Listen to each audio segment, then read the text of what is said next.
As we explore the concept of hallucinations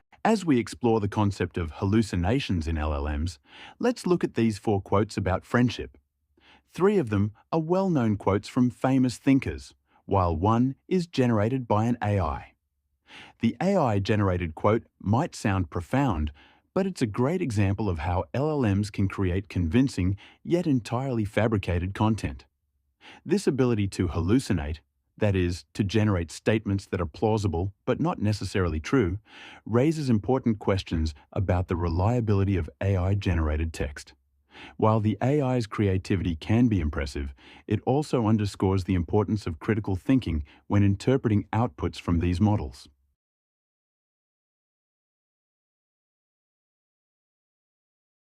As we wrap up, I want to leave you with a question to ponder. What will you do if a machine can do all these things? Understand language, access global knowledge, reason, mimic human behavior, continue to learn, and even take feedback? These are the very capabilities we're seeing in advanced AI today, and they are growing rapidly.